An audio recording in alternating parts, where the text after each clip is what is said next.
प्यारे दर्शकों, जय माता जी की। आज आप सभी को हम माघ मास के शुक्ल पक्ष की एकादशी की कथा का वर्णन करने जा रहे हैं, जो बहुत ही उत्तम और मानसिक पाप को खत्म करने वाली होती है। श्री कृष्ण जी बोले, हे धर्मपुत्र, माघ मास के शुक्ल पक्ष की एकादशी का नाम जया है। इसका महात्म्य पद्म पुराण में ऐसे लिखा है। एक समय स्वर्गपुर में इंद्र के सामने गंधर्व गान कर रहे थे। अप्सरा नृत्य कर रही थी। उनमें एक पुष्पवती नामक गंधर्व की स्त्री और माल्यवान नामक मालिन का पुत्र भी था।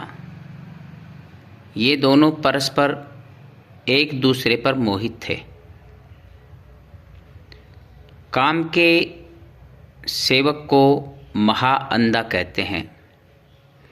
उन्हें यह विचार नहीं रहा कि इंद्र की सभा में श्राप भी मिल जाएगा।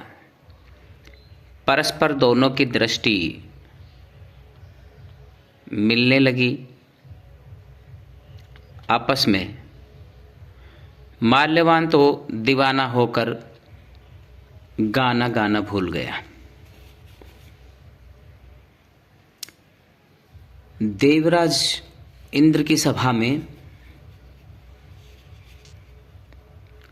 पुष्पवती पगली बनकर ताल भूल गई और बेताल नाचने लगी। देवराज ने देखकर क्रोध किया और कहा, तुम दोनों पिशाच योनि को प्राप्त करो। इंद्र जी ने उनको श्राप दे दिया। भरी सभा में अपमान करने वाले को ऐसा ही दंड दिया जाता है। अपवित्र जल और अपवित्र भोजन तुम्हारे योग्य रहेगा। ऐसा कहकर स्वर्ग से उनको गिरा दिया गया। स्वर्गारोहण मार्ग द्वारा बद्रीनाथ में वो आ गए। यदि पापियों को देश को जाते तो खाना पीना मनमाना मिल जाता, परंतु पाप से शीघ्र उद्धार न होता। इस कारण उन्होंने पहले ही तपोभूमि पर निवास किया। कष्ट पाकर जीवन से उदास हो गए। एक दिन भूख हड़ताल कर दी। रात्रि को बद्रीनाथ के गुण गाकर समय व्यतीत किया। प्रातः काल हुआ तो उनकी पिशाच योनि छूट गई। स्वर्ग से विमान आए और उन्हें विमान में बैठाकर कहा कि कल जया एकादशी का दिन था। आपने भूल से हड़ताल कर दी थी और रात्रि में आपने प्रभु का गुणगान किया था। उसके कारण आपने जो पाप किया था वो नष्ट हो गया है और उसी के प्रभाव से हम आपको स्वर्ग ले जाने आए हैं।